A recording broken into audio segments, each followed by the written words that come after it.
St. John's Water Management Governing Board meeting to order. Please stand and join me for the Pledge of Allegiance. I pledge allegiance to the flag of the United States of America and to the republic for which it stands, one nation, under God, indivisible, with liberty and justice for all. Thank you. Thank you, and you may be seated. I will take a roll call. I believe Chair Bradley is on the call. He's in Tallahassee doing the hard work for us. And Chair Bradley, are you present? Present. Thank you, sir. Cole Oliver? Yes, ma'am, I'm here. Okay. Chris Peterson? I'm here. Ryan Atwood? Mr. Doug Bernick? Here. Doug Burnett? Here. Ron House? Here. Janet Price? Present. And I'm Miriam Giabi White, present. Thank you, and we have quorum. So now, Ms. Robin Hudson, you're recognized to present item 1, the employee awards. It's my favorite part. Mine too. Good morning. Robin Hudson, Human Resources Director. Our first award is an Employee of the Month. Would you please join mine? Congratulations to Corey Hines, the October Employee of the Month. Corey is recognized for his dedication, flexibility, and commitment to supporting the success of the district through teamwork and technical excellence. Corey is a design technician in the Bureau of District Projects and Construction who consistently delivers exceptional work. His technical skills as a draftsman is evident in every project he undertakes. With precision and careful attention to detail, he produces high-quality results that enhance district projects and initiatives. Corey's professionalism and accuracy ensure that his contributions have a lasting impact. Congratulations, Corey.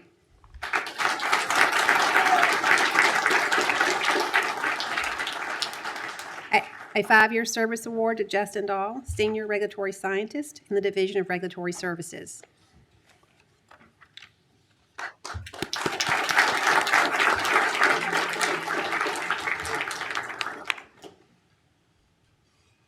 A 15-year service award to Wei Jin, Senior Engineer Scientist PE in the Bureau of Water Use Regulation. Wei is a technical expert in the field of groundwater modeling and supports the development and implementation of the district's regional groundwater flow models. Through his efforts, groundwater flow models are used to support multiple district programs, including regional water supply planning, water use permitting, and minimum flows and levels. Wei played a major role in the development of the East Central Florida Transient Expanded Model in coordination with Southwest and South Florida Water Management Districts. This model is a critical tool used to support water supply planning assessments in the Central Florida Water Initiative area. Wei has refined the program's model calibration and uncertainty analysis techniques, resulting in a more accurate and defensible model to support decision-making. Congratulations, and thank you for 15 years of service to the district.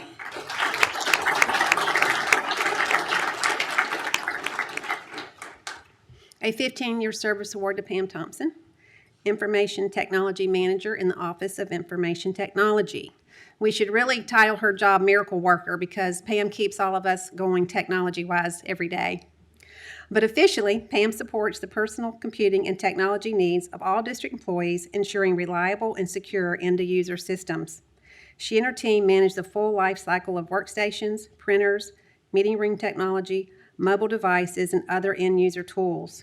Pam also oversees day-to-day technology services, including user and meeting support, onboarding new employees, and promoting cybersecurity awareness. Her focus on reliability, security, and customer experience keeps staff productive and the agency protected. In recent years, Pam has significantly strengthened endpoint security and reliability. She helped implement a just-enough access model to safeguard staff work locations, deployed mobile devices, to enhance security for mobile devices, and automated workstation patching. Thank you, Pam, for 15 years of dedicated service to the district.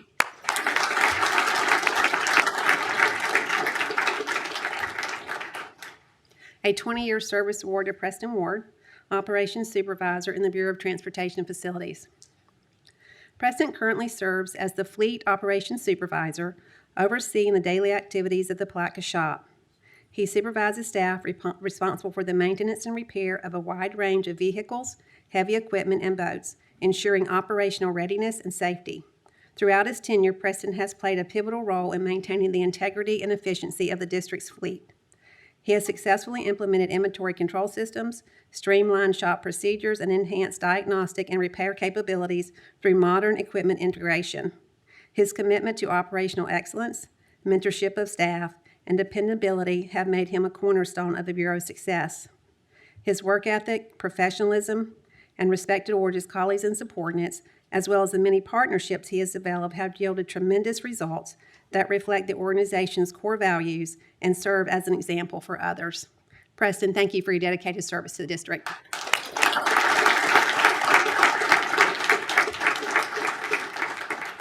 And a 25-year service award for Michael Daly, Technical Program Manager in the Bureau of Water Resource Information. Michael manages the Hydrologic Data Program. He works closely with his team to ensure the collection of high-quality data, which are quality assured and stored in our data systems. The data is used to support core mission work and is critical to the district's success. Over the past year, Michael and his team have focused on the data migration project that will serve to unite the district's hydrologic, water quality, and other data in the new WSKI database. His team also develops reports and graphs that turn much of these data into valuable information, such as the monthly hydrologic conditions report. Michael was a key team member in the introduction and implementation of the gauge-adjusted radar rainfall product, which is used by other water management districts to cover all of Florida, and he plays a critical role on the water shortage team. He leads by example, demonstrating respect, teamwork, and integrity in all that he does. Michael, thank you, and congratulations on 25 years of service to the district.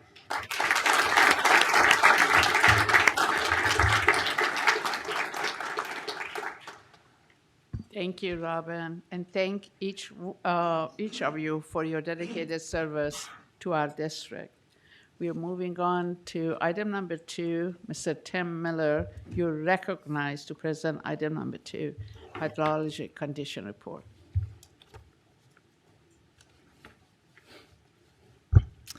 Thank you. Good morning, Chair and members of the board. I'm Tim Miller, Bureau Chief of the Bureau of Water Resource Information, presenting the October Hydrologic Conditions Report representing data from the month of September. Beginning first with rainfall, precipitation in September was highly varied across the district. And while we typically expect variation at this time of the year, including less rainfall to the north and west, this month exhibited more variation than normal. As you can see on the map, high rainfall amounts were received along the eastern seaboard near the central and southern parts of the district and western portions of southern counties. For some areas in Volusia and Flagler counties, that meant more than 10 inches of rain through the month. In contrast, counties to the west and northwest received less. The average total across the district was just over 2 inches below the district-wide monthly average. Only 3 of 18 counties were above normal in September, but 5 northern counties were more than 3 inches below normal. Countywide average rainfall totals ranged from a high of 8.57 inches for Flagler County to a low of 1.61 inches for Baker County, which is nearly 4 inches below average. Next, in reviewing rainfall over the past 12 months, the district-wide annual rainfall total is 1.83 inches below the annual average of just over 51 inches. Rainfall distribution on an annual scale continues to have been higher in Volusia, Flagler, and central counties through the year, while we see that areas along the southern coast and to the northwest have received less. 5 counties are above normal, with 3 counties more than 5 inches above their annual averages. 13 counties are below their 12-month averages. Notably, 3 counties were more than 10 inches below normal. This includes Baker, Alachua, and Bradford counties. Countywide totals range from the lowest value of 38.97 inches for Bradford County, which is just over 10.5 inches below average, to the highest value of 61.89 inches for Volusia County, which is just over 10.5 inches above average. Moving on to surface flows, here are the monthly mean surface flows as compared to historical statistics through September. Surface flows at the majority of sites remained in the normal range for this time of year, while flows in the St. Mary's River to the north and the Ocklawaha River to the west were in the low range. Increases observed included the tidally influenced site at Jacksonville, which moved from the low into the normal range, and the Wekiva River near Sanford Station, which recorded monthly mean flows in the high range. In general, flows have remained on trend with rainfall amounts, although seasonally high tides, known as king tides, occurring around the full moon, coupled with persistent northeast winds, have contributed to high water levels and flooding in some locations along portions of the St. Johns River as far south as Astor. In the next series of slides, we'll review the status of water levels at selected long-term lake sites. Lake levels have had a mixture of increases and decreases through the month. And looking first at Lake Brooklyn, the water level decreased by 1 foot from the previous month, but remains above average. Lake Weir recorded a decrease of 0.2 of a foot in September, continuing to be below the average water level. Water level at Lake Winnimisset had an increase of 0.5 foot and remains above the average level for this time of year. Lake Apopka's level had a slight increase from the previous month and was above its average level and just below regulation schedule. Water level in Blue Cypress Lake had an increase of 0.6 of a foot in September. Levels here ended the month at the average water level and in accordance with regulation schedule. Water levels across the upper Floridan aquifer primarily increased in September, as did the proportion of the district in the normal or high range. As indicated on the map by the red triangles, 4 sites in western counties recorded decreases of 10 or more percentile points. In contrast, 16 sites recorded increases of 10 or more percentile points, as shown by the purple triangles. These increases were primarily at locations along eastern portions of the central and southern district. Areas in the high range, indicated in blue, expanded in southern and central areas, while areas of low and very low conditions persisted in Duval and portions of neighboring counties. Overall, the majority of the district remains in a positive position regarding groundwater levels, and changes in the aquifer are on trend with recent hydrologic conditions. Next, we'll look at the district-wide index value for aquifer conditions. And percentile values were added to the legend to the right to better communicate the ranges that are displayed. The upper Floridan aquifer well index value at the end of September was 42, remaining in the normal range relative to historical water levels observed in September. And as a reminder, the index value is shown as a percentile, which accounts for and illustrates the seasonal differences that are observed in the aquifer water levels through the year. The index value of 42 indicates we're doing well relative to this time of year.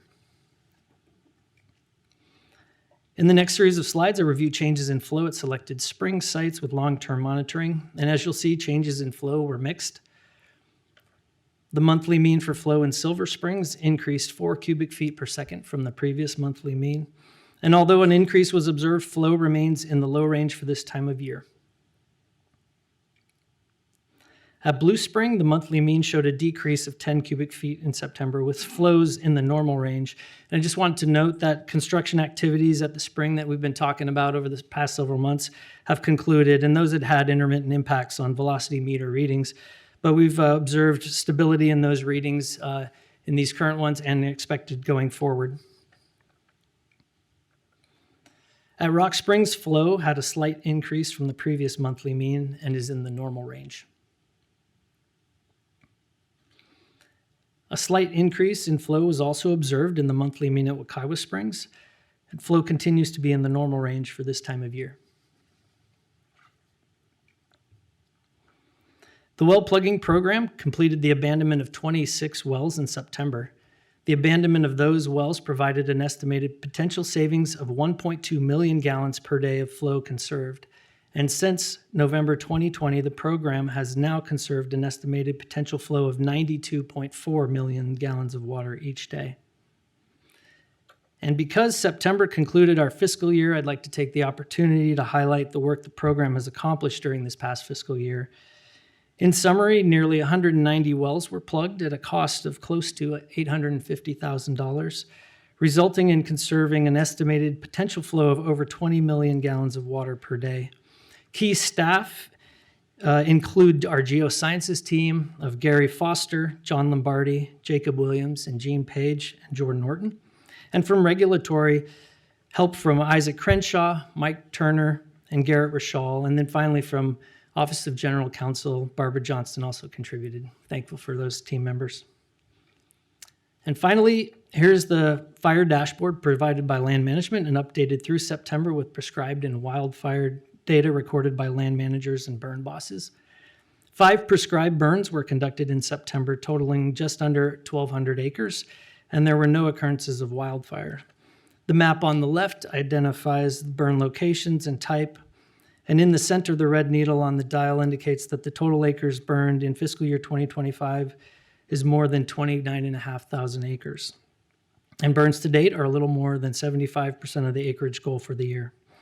As a reminder, the ability to apply fire is a function of weather and on-the-ground conditions, which the team continues to monitor, utilizing opportunities to apply fire safely. This concludes my report, and I'm happy to answer any questions.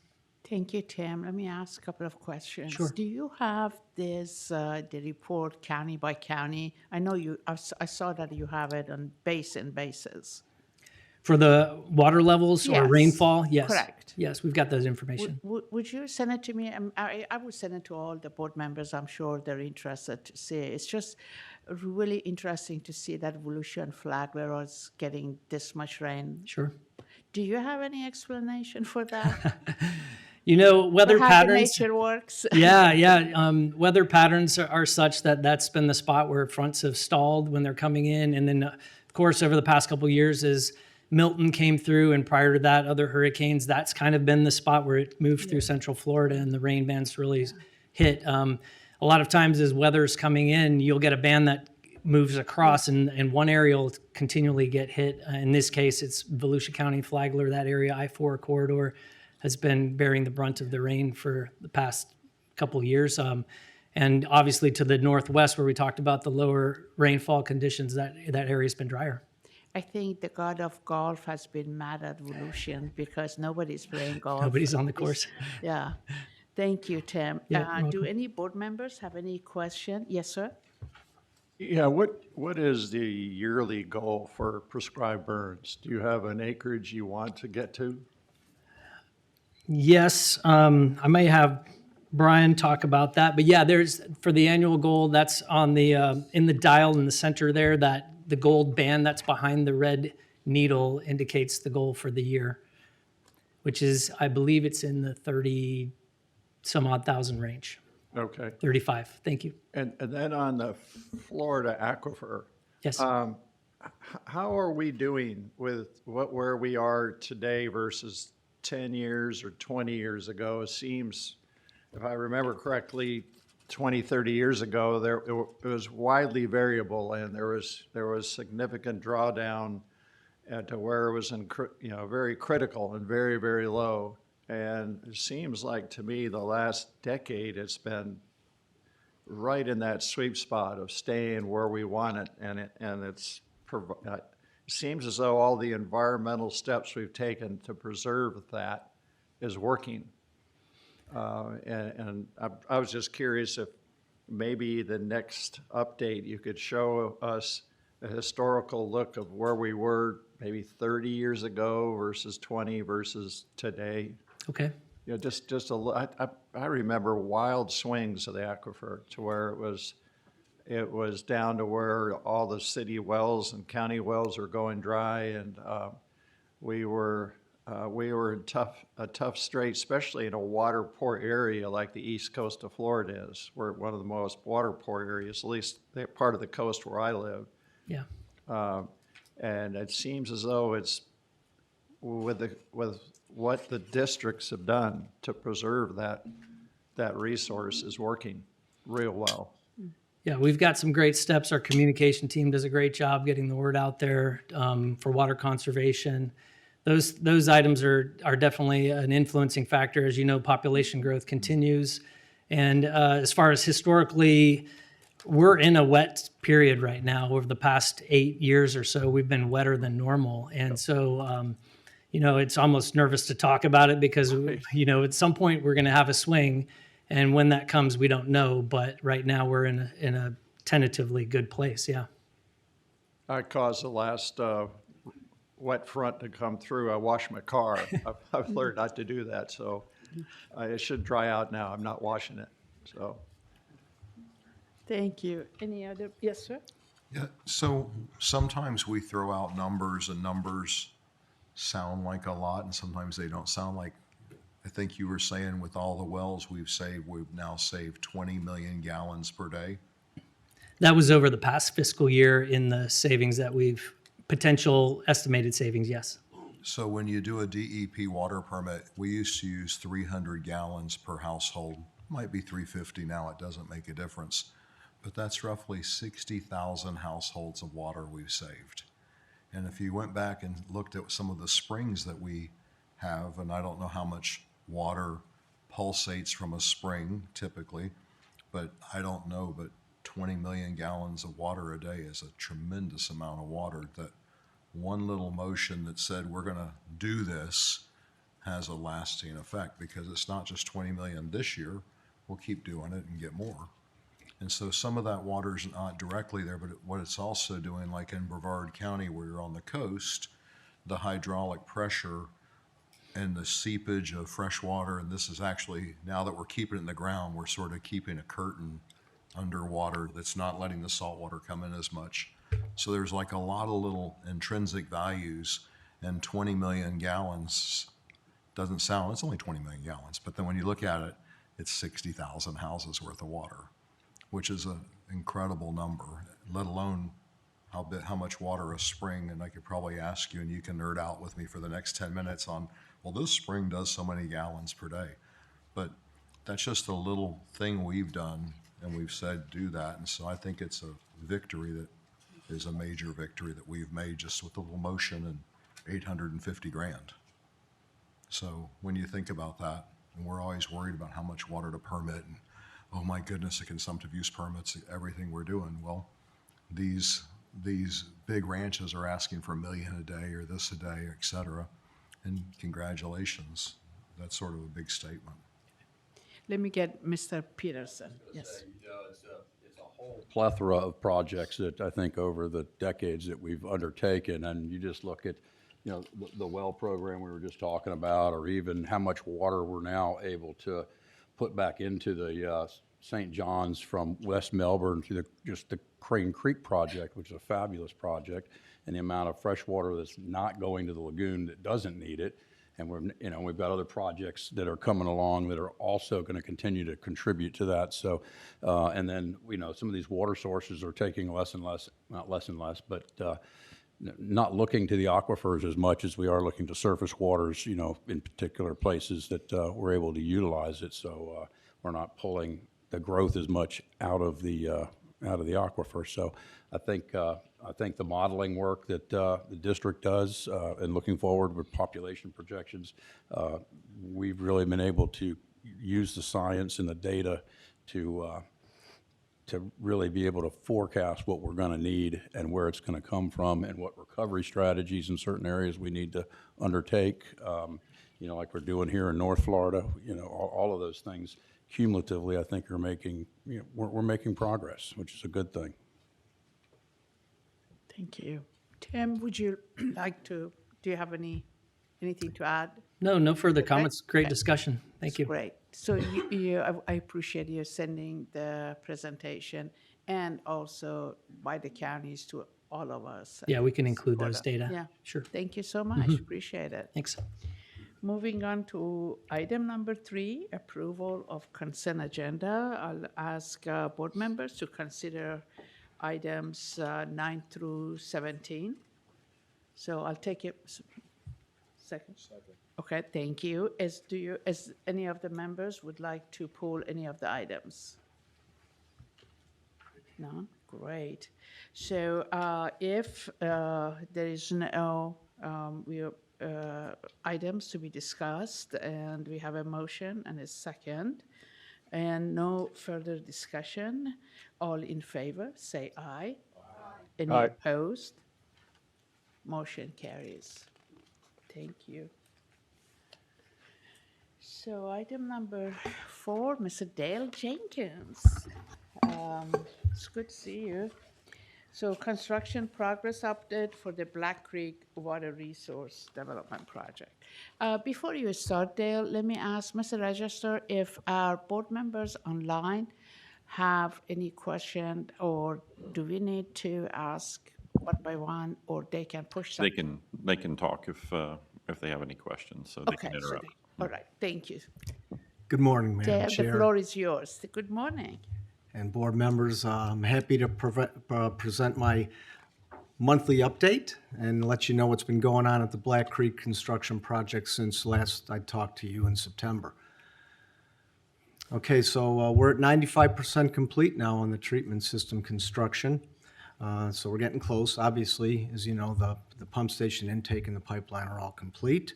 So over the last 30 days, we've made some good improvement on the treatment system itself. The SCADA system has been installed for cells 1 through 3. Cell 4 was filled with media. Plants were planted last week, and we did a couple rinses of the media also last week. From the water that was available in Black Creek, I'm happy to report that preliminary water quality results indicated that the water coming out of Cell 4 met water quality standards. Piping installation was completed in cells number 5 and 6. We began bringing media into Cell 5 just yesterday, and we should be done placing stone in Cell 6 by the end of this month.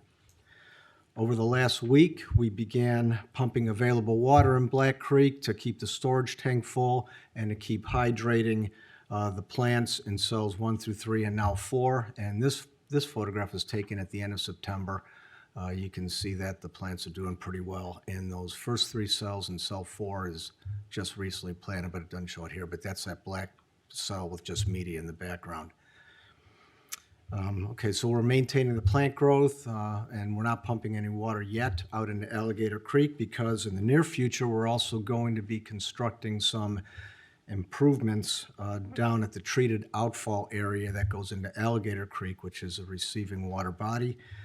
We're going to do that to optimize long-term water quality going into Alligator Creek, and we're going to include some erosion control enhancements, and we're going to expand the length and the thickness of the riprap. So long-term, it'll just help prevent any erosional situations from happening going into Alligator Creek. So we think that was worthy of doing that. So once we get that all constructed, probably sometime in the next 2 to 4 weeks, then we should be ready as long as enough water is available in Black Creek to start pumping water. So that's all I have right now. I'd be happy to answer any questions.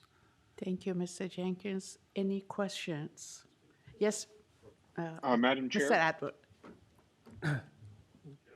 Chair Bradley. yes. Can you hear me? Yes, sir, we can. Yeah, I've gotten some calls about the lakes in Keystone are down a bit, which happens as we talk about every month. These things fluctuate. I say all that to say that when we do turn on the spigot and water starts to flow down Alligator Creek, if you could send out notice to everybody, that would be much appreciated. Thank you, sir. Okay, we'll do Dale, that. would that be okay? Absolutely. Can do that? Thank you.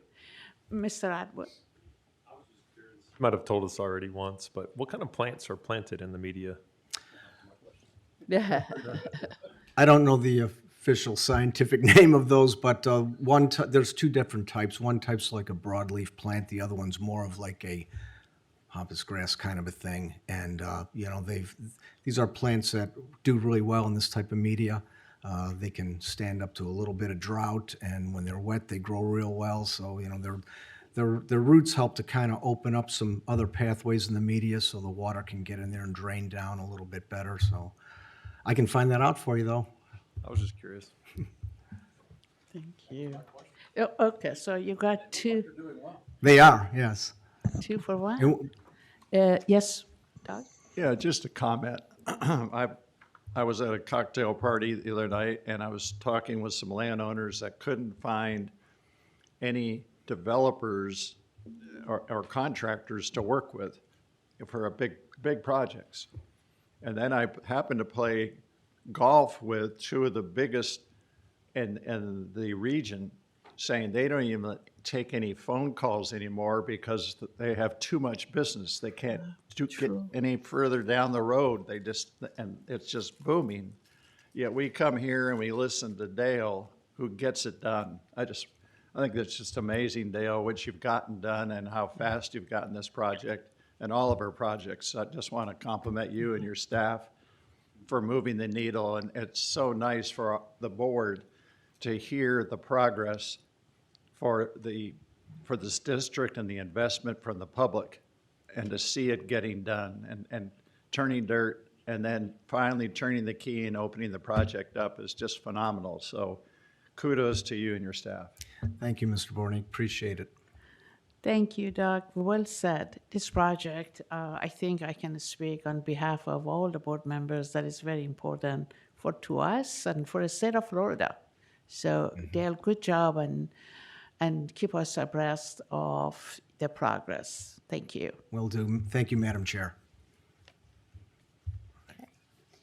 Moving on to the next item, which is for consideration approval of St. John's River Water Management District fiscal year 2025-2026 list of critical wetlands, and delegate to the authority to executive director to remove parcels from the list upon request from the property owner. Sheila, good to see you, Sheila. Good morning, Vice Chair Gabby White, members of the Governing Board, Sheila Theus, Director of Real Estate Services. I'll be presenting Agenda Item 5, an overview of this year's list of critical wetlands. To quickly recap the purpose of the list, in 2022, the legislature amended Section 373.036 of the Florida statutes, directing water management districts in cooperation with our local government partners to develop a list of wetland properties that may be suitable for acquisition. The legislature requested we evaluate the potential parcels based on 4 criteria: the ecological value, the effect of water quality and flood mitigation, the restoration value, and if the property is susceptible to development pressure.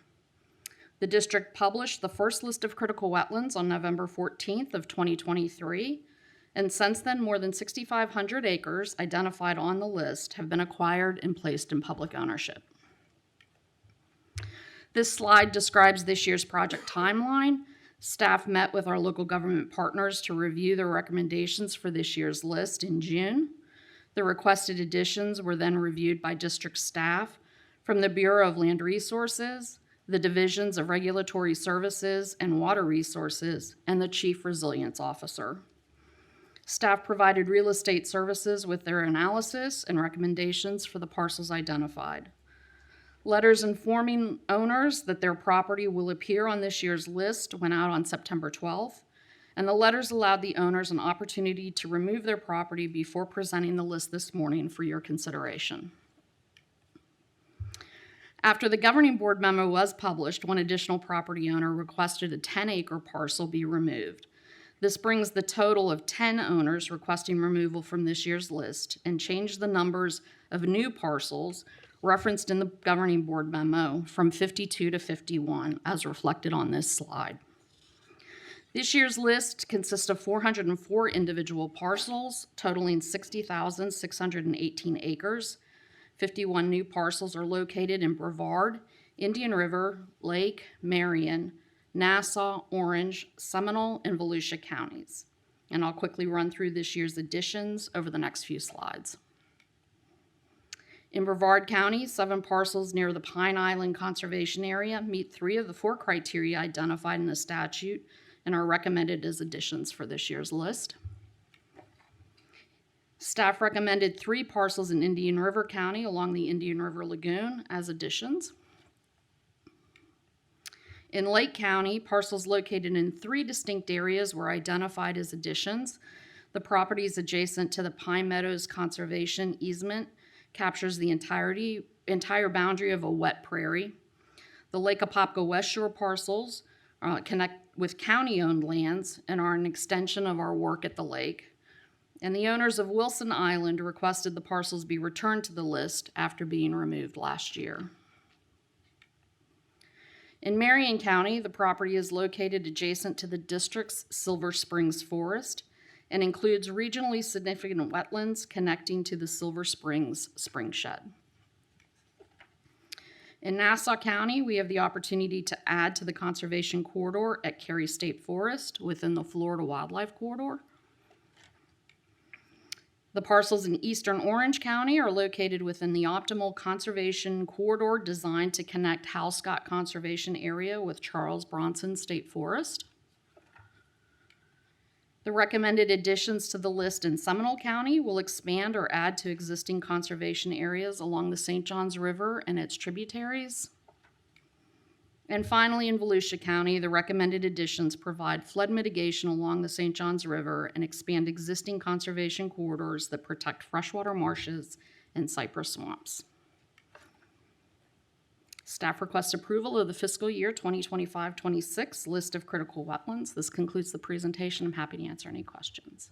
Thank you, Sheila. But let me go to Ms. Winkler first. Do we have any public comment cards? No, ma'am. Thank you. Board members, do we have a motion for item number 5? Thank you. Thank you. Is there okay, second, we got the second. And no further discussion? We're good? Okay.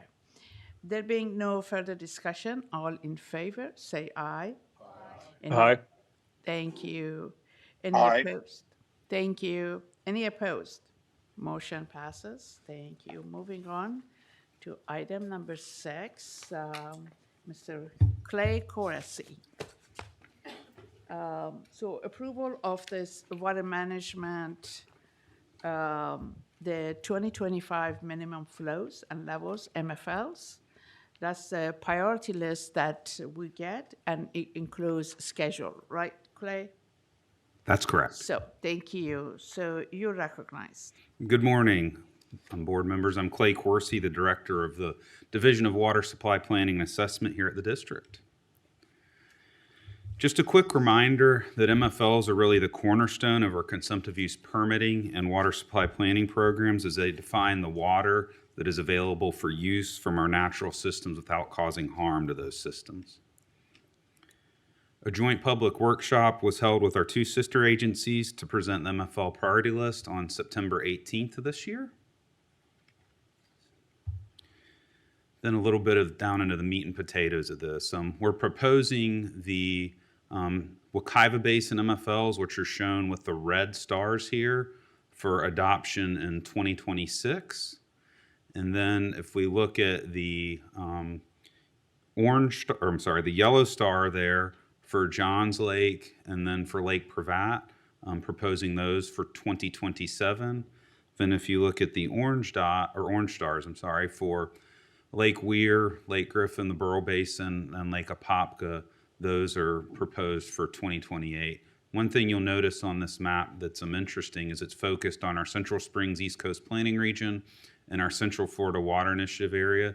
And there's some intentionality to why we're focusing on that area with what Dale went over on agenda item 4 on the Black Creek Water Resource Development Project. That actually solves our minimum flows and levels in North Florida for our 20-year planning horizon and beyond. So you'll see a lot of focus in Central Florida on MFLs. And this is just what's on the map shown on the table here that will be sent to the Department of Environmental Protection, given the governing board approves the recommendation for the priority list today. And then the requested action on the MFL priority list is shown on the screen here. Thank you. Thank you, Clay. Before I go to the board members, Ms. Winkler, do we have any public comment cards for this agenda item? No, ma'am. Thank you. Board members, Mr. Bernick.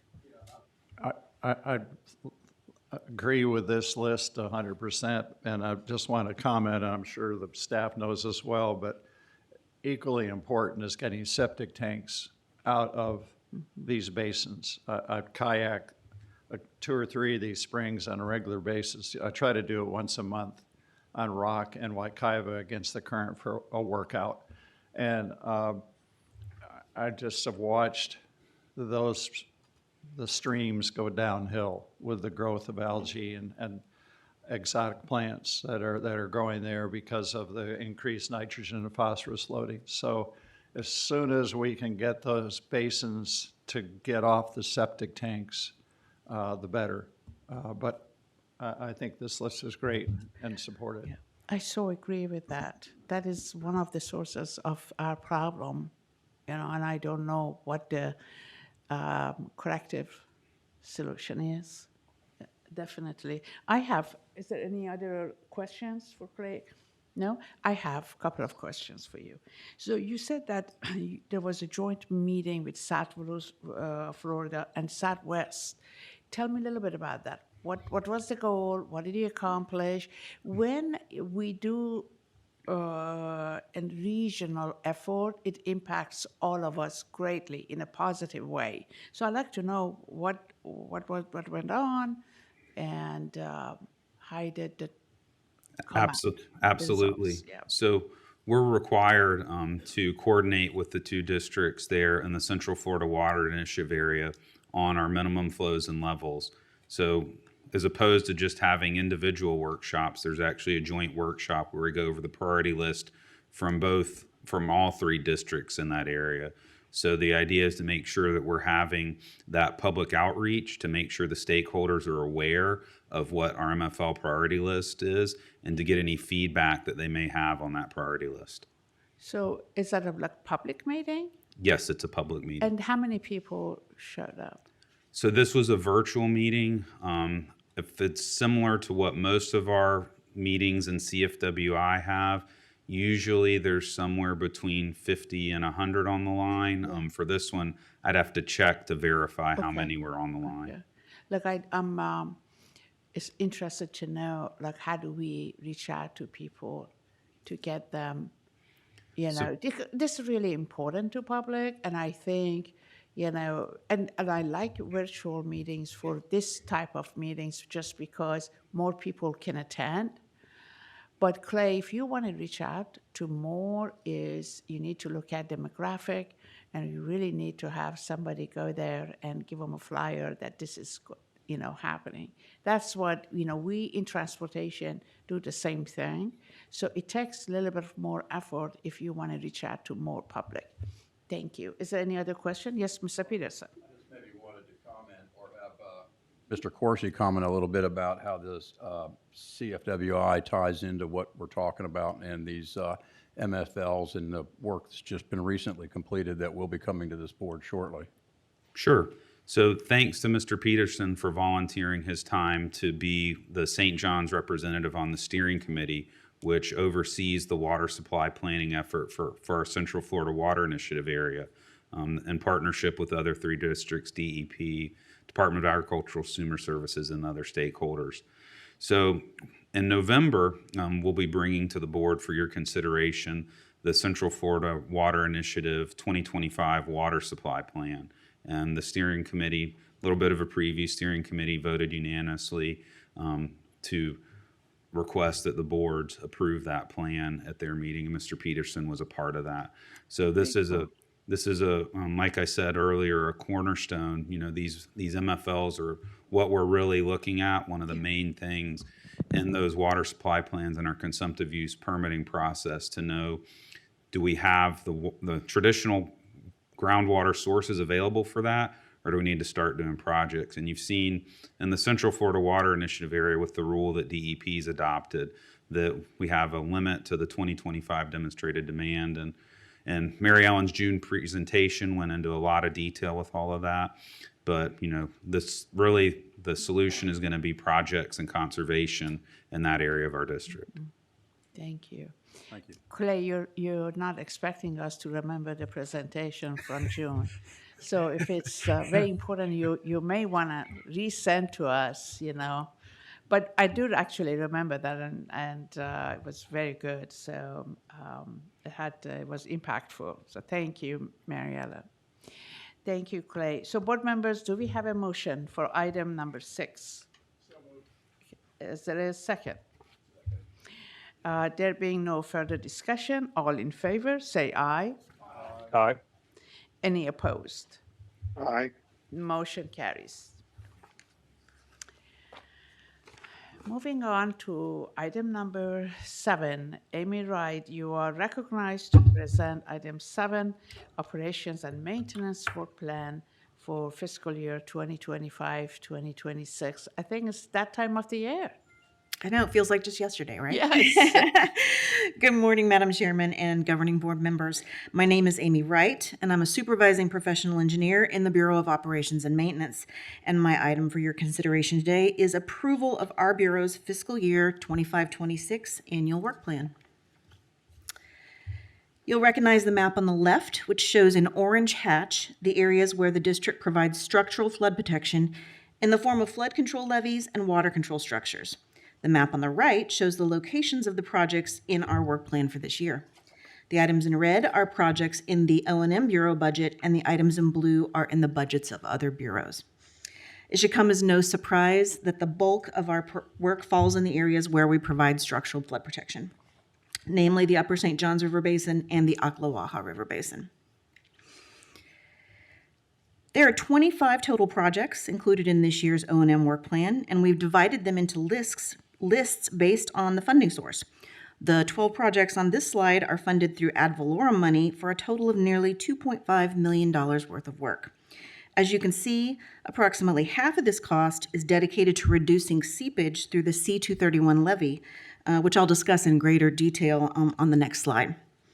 As you can see, the other projects range in scope from levee repairs, water control structure and pump station repairs and upgrades, and work on bridges and walkways across the district. During recent levee inspections, several areas of seepage have been identified on the C-231 levee. Seepage Area 2 is located approximately 3,500 feet south of the Moss Bluff Lock and Dam, and Seepage Area 3 is located approximately 2 miles south of Moss Bluff. These two areas are approximately 3,000 feet in total length, with several isolated spots of seepage in each area. During the levee inspections, water was observed to be daylighting relatively high on the slope, which creates a spongy ground condition, which makes it really difficult for us to mow. In addition, a third seepage area was just identified in the past month, which exhibits similar issues. For all of these areas, the district is proposing to construct a sand buttress on the land side slope of the levee to facilitate drainage out of the levee and to provide a more stable slope. Area 3 is also going to have an embedded tow drain. At this time, we're planning to combine areas 2 and 3 into one project and use a combination of in-house personnel and one of our annual civil contractors to perform the work. We anticipate construction in early 2026, and we will be coming back to the board for purchase of the sand and possibly the sod. The 6 projects on this slide are being funded using legislative money allocated specifically for Lake Apopka maintenance projects for a total of approximately $1.75 million worth of work. 3 of these projects are considered nutrient reduction projects, which I'll talk about in greater detail in the next slide, but we are also refurbishing pumps at the Marsh Flowway and processing concrete rubble, which will be used to stabilize the slopes on the north shore of Lake Apopka. As I just mentioned, 3 of the Lake Apopka projects are considered nutrient reduction projects. The Sand Farm, Long Scott, and Duda properties will be regraded to improve nutrient treatment efficiency prior to discharging to the AB Canal. In some cases, berms and spreader ditches will be constructed, along with new gated culverts and sheet pile weirs. In each of these projects, the idea is to ensure that the nutrient-laden water has sufficient contact time across each of the properties to provide adequate treatment before the water is discharged out of the Lake Apopka North Shore. Additionally, if necessary, the water may be pumped to different phases within the Lake Apopka North Shore to provide additional treatment prior to discharge off-site. Finally, this is a list of the 7 projects included in the O&M work plan that are being performed for other district bureaus for a total of approximately $950,000 worth of work. These projects are funded using outside money, including Indian River Lagoon National Estuary Program, the National Oceanic and Atmospheric Administration, the Florida Department of Environmental Protection, and Amendment 1 money. I'm going to discuss the Merritt Island dike removal projects on the next slide, but we're also going to be replacing a gravel driveway at the Micco Water Management Area with reinforced concrete, and we're going to be making improvements to the 5 low water crossings in the Silver Springs Forest Conservation Area. To date, our dike removal partnerships have restored more natural hydrology to over 2,300 acres of impounded wetland by restoring almost 43 miles of dike, returning over 200 acres of dike and ditch to wetland elevation. The dikes that isolate the interior wetlands from the estuary were originally constructed in the early 1960s by excavating wetlands to build these 3 to 5 foot earthen dikes. Over time, the dikes have become primarily vegetated with exotics like Brazilian pepper and other upland species. This year's projects will restore over 14 miles and return over 85 acres of dike and ditch to wetland elevation and will enhance the adjacent wetlands. And one of the things that we're particularly happy about regarding these projects is that improved construction technology has allowed us to construct the recent projects for approximately half of what we had been budgeting for these same types of projects a decade ago. So that completes my summary of the projects that the Bureau of Operations and Maintenance has planned for this fiscal year. And with that, we're asking for the board's approval of our fiscal year 25-26 work plan and any associated budget transfers. And I'm happy to answer questions. Thank you, Amy. Great work. I really appreciate it. And I know how much is involved. But let me go to Ms. Winkler. Do we have any public comment cards for this item? No, ma'am. Okay, great. Board members, do we have a motion for item number 7? I'll go back to the questions. So moved. Yeah, I know I switched this time. You know, usually I like to get questions, and this time I'm doing the motion first. And the second? Second. Second, thank you. So is there any further questions, further discussions? Let me go to Mr. Runhouse. He was first. No, I was making a motion. Oh, you were making a motion. Mr. Person? No? Okay. Like I just see hands, and I assume that there is a question. So there being no further discussion, all in favor say aye. Aye. Any opposed? Okay, great. Motion passes. Amy, thank you again. So item number 8, Ms. Winkler, do we have any public comment cards for agenda items? Let's see, number 8. Yes, ma'am. Yeah. We have one public comment for today, Ms. Ruth Amato.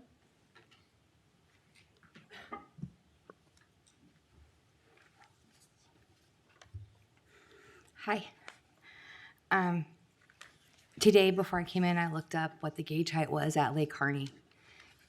It's come up almost, I think it was 2 foot in the last week. For those of us that live in North Brevard, that's how we judge how bad we're going to flood. This was just a normal rainy spell. It's not even a hurricane. And people are already starting to go underwater. Agricultural lands are unusable. Just to touch on something that wasn't my subject, but because it was brought up here today. North Brevard has a severe water issue. North Brevard Utilities, MEMS Utility in specific, cannot supply enough water to its residents. We don't even have fire flow. So if our houses were to catch on fire. Titusville, the city of Titusville, only supplies itself with 1/3 of its own water. So I don't know what's going on in other areas, but in North Brevard, we're in bad shape, if that was something you chose to look into.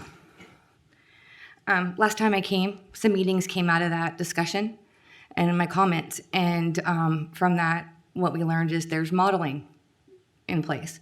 It's not going to be ready for 2 years. We can't wait 2 years. We'll have nothing left in 2 years. And it's really not difficult if we use some common sense. Coordinate with FDOT. Look at, I'm sure they have studies and reports that tell you how many times the St. Johns River has flowed over 46 since 2009. And it will directly show you how bad our flooding problem is, not to mention the destruction of State Road 46 and the taxpayers who have to pay to fix that. I mean, if you want something to substantiate what I'm saying, the data is there if you choose to look at it.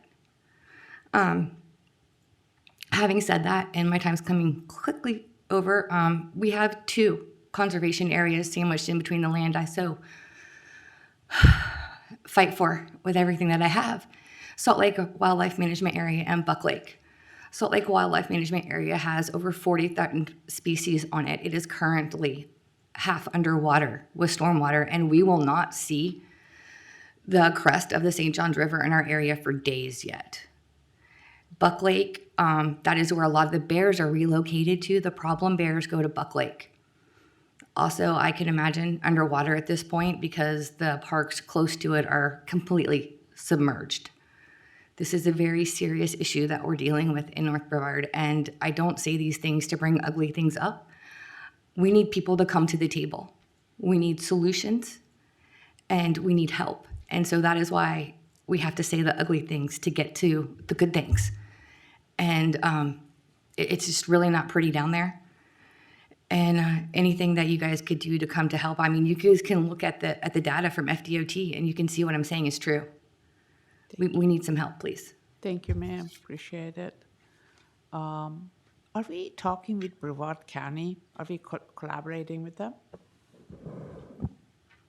Yes, we coordinate with the counties and work with them on any potential, flood relief projects that they may have. As you saw in the hydrologic conditions report, that areas, especially even since the beginning of October, has seen some significant rainfall in that area that's resulting in some localized flooding in the area. So are we working on it? Is it a project going on? Other than us, like in the work plan that you approved today, our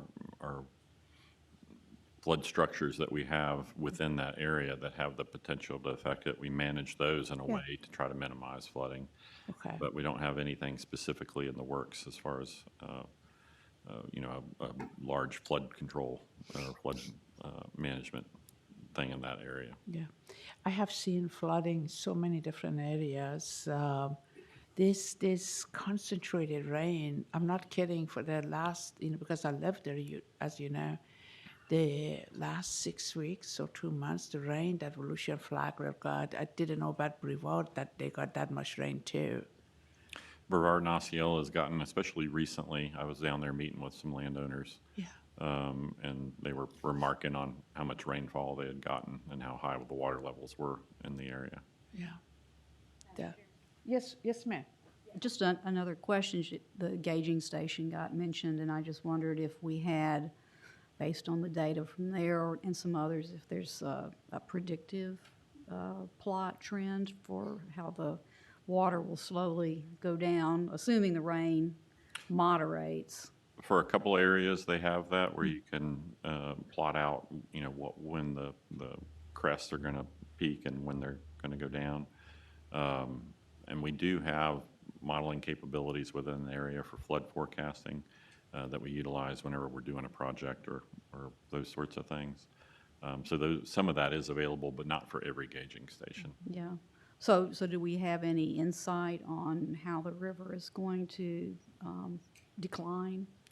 I'd have to turn back to Tim or somebody or get back with you on the exact time frame for that, unless, Eric, you know something about it. I have to look back. I know that it's going to be a slow decline. Yeah. Yeah, the key forecast site is the Southeast River Forecast Center, which is a National Weather Service function where they take the hydrologic data for the rivers as well as predicted rainfall to predict water elevations. And there is a site on Lake Harney, and they're predicting that water levels will crest in the next day or so. And they'll just be just below the minor flood stage. Okay. So hopefully if things level out rain-wise, this episode won't be quite as severe, but I understand the sensitivity if your property's underwater and you can't manage what you're doing with your land. That's an immediate concern. Madam Vice Chair, if I may. Cole? Yeah, it's just, anecdotally, I live here on Merritt Island, and on our orange grove, we received 8 inches of rain between Thursday night and Friday at 3 p.m. So in 15 hours, we received 8 inches of rain. There's just not much that I think we can do with that type of concentrated rainfall. Yeah, understood. Mr. House. Just wanted to ask the lady that came up, which DOT, you said DOT has numbers, which roads are you talking about? State Road 46. Just south of Lake Harney, which Eric was just talking about. I got you. In a crest, so. I just missed that. Thank you. So that, I can't emphasize enough to that collaboration with local government is so important to make sure that they understand. I mean, it's always about teamwork, right? So, Mr. House, did that answer your question? Just so I don't repeat something else, have you already called the District 5 DOT offices to ask them what their thoughts are? I haven't specifically asked about projects or issues. I have heard grumblings from the DOT office about the state of 46 because it's basically a dike. So every time it floods over, you flood over a dike, it can damage it. So that's definitely a concern that I've heard from them.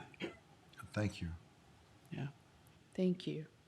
I know that District 5 Secretary asked me about if I have the numbers by county, hydrological, so I'll forward it to him. So, thank you. Any other questions on this item? Thank you. Ms. Preston, you're recognized to provide an update for litigation items. Good morning, Madam Chair and members of the board. I've got updates on 4 cases this morning. The first case is Amber Boback versus Sun State Petrol 1 LLC and Circle K Stores Incorporated along with the district. As you might recall, this was a third-party challenge to an environmental resource permit for a stormwater management system in Volusia County. There was a final hearing before the Division of Administrative Hearings on September 15th, and the administrative law judge issued his recommended order yesterday. The recommendation is to grant the permit. So I will quickly run through just to refresh everyone's memory since it's been over a year since we've last had this occurrence.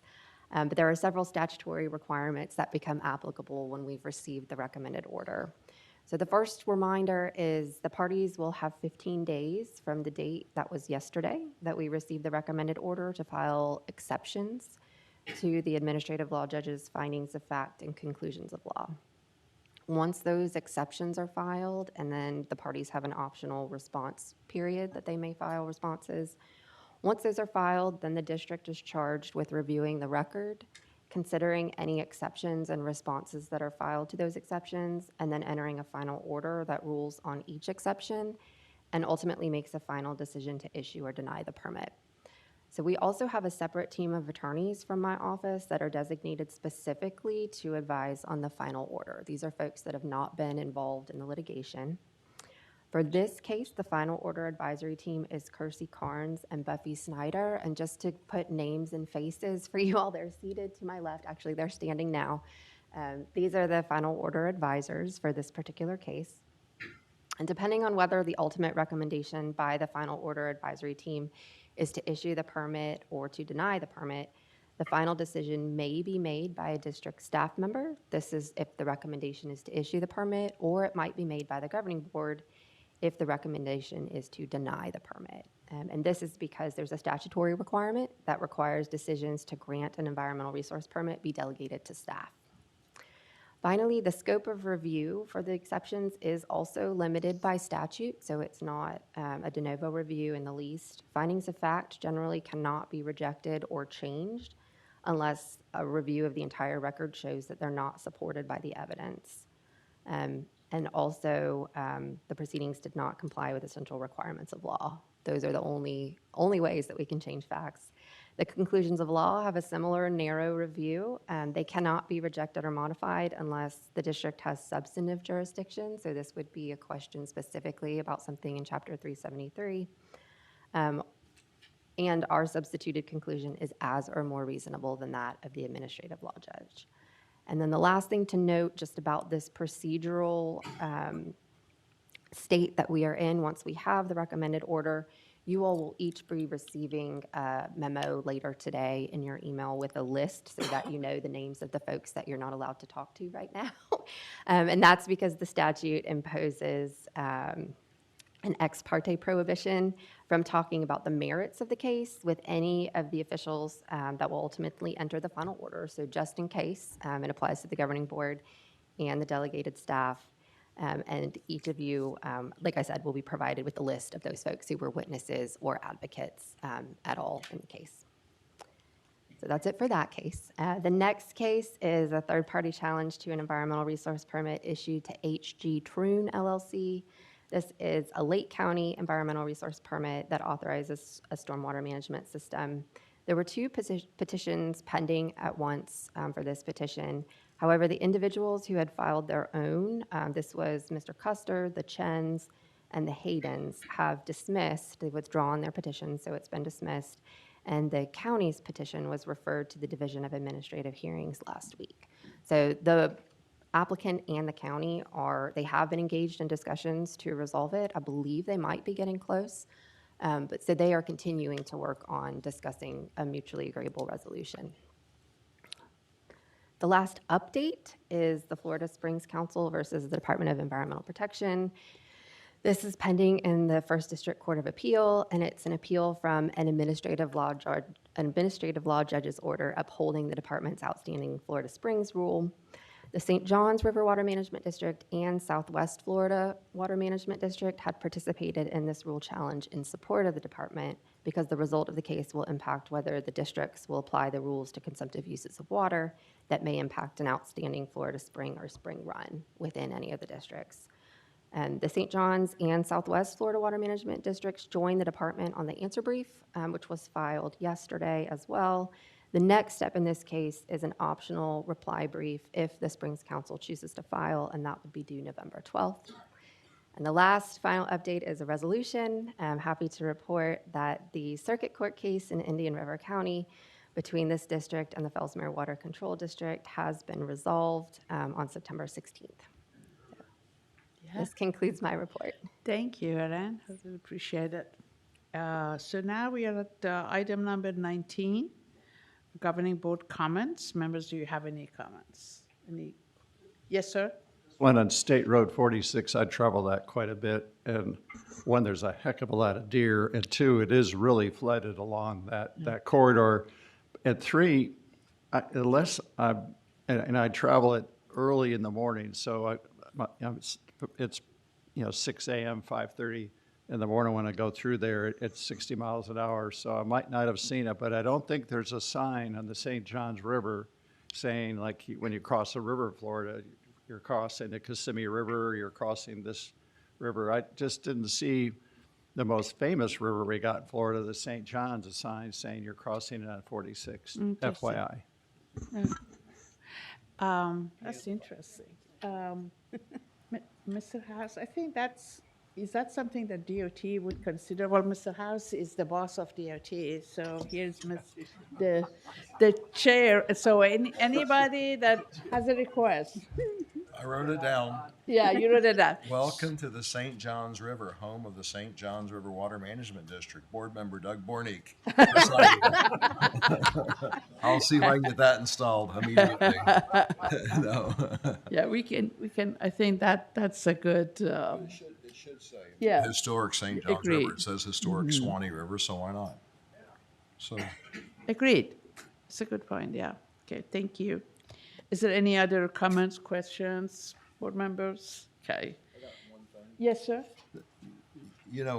I was proud about the 20 million gallons and talking about 60,000 houses and all that stuff. And, that's from all over the district. I'm not saying this is a good idea, but while you're doing a modeling, if we save 5 million gallons a day from a certain spring watershed, we can possibly change that MFL because we've changed some of those things. Because sometimes we talk about all the wetlands that are lost in the world, but we don't really talk about all the retention ponds that get put in that all have little economic, environmentally systems there. And so sometimes you talk about oh, the wetlands are leaving, but they don't talk about the retention ponds becoming sort of wetlandish also and providing habitat and for fowl and everything.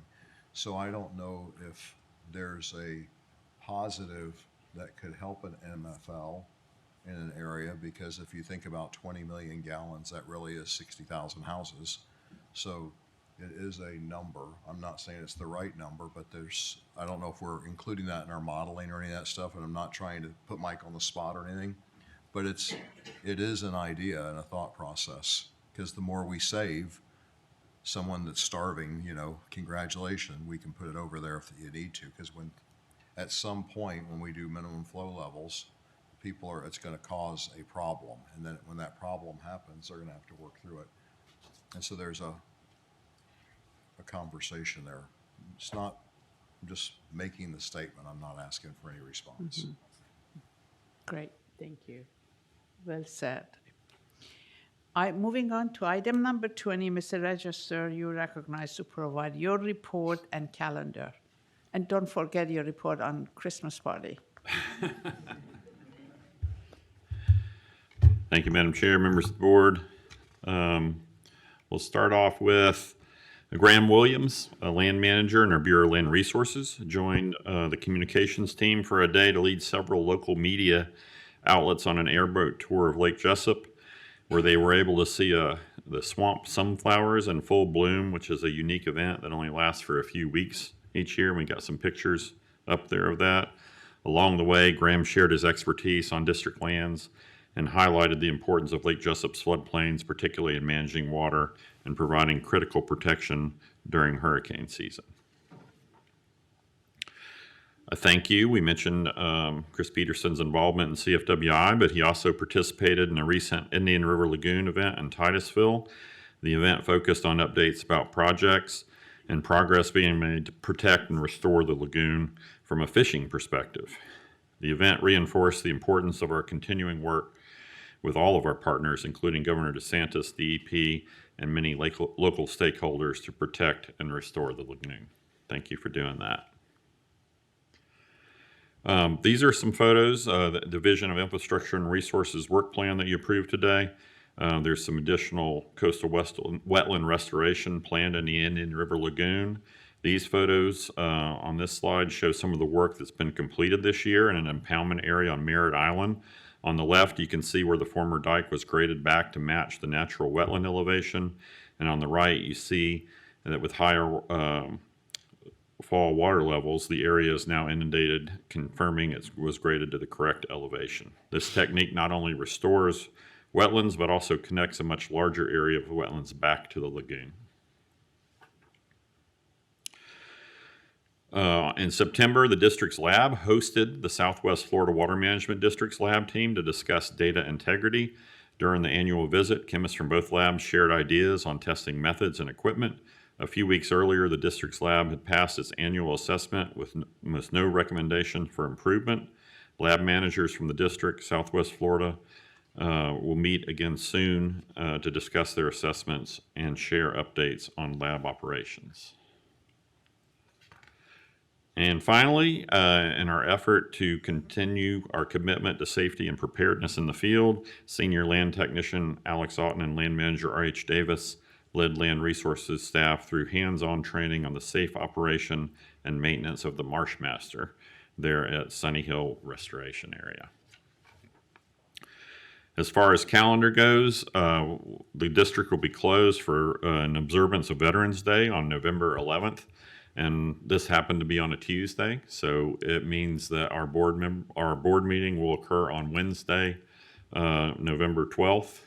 So we'll make sure to remind everybody of the date as it gets closer to. And we are working on plans for doing a Christmas luncheon either that time or in December. So we'll let you know as those plans get finalized. That'll be great. Thank you, Mr. Register. Any question for Mr. Register? Is he going to dress up strange again? No. Yeah, that's right. That's right. Okay. There being no further discussion. Oh, before I do that, let me go online. Is there any question for Mr. Register? None here, thank you. Okay, thank you. There being no further discussion, if no objection, I now adjourn the governing board meeting of October. I love that.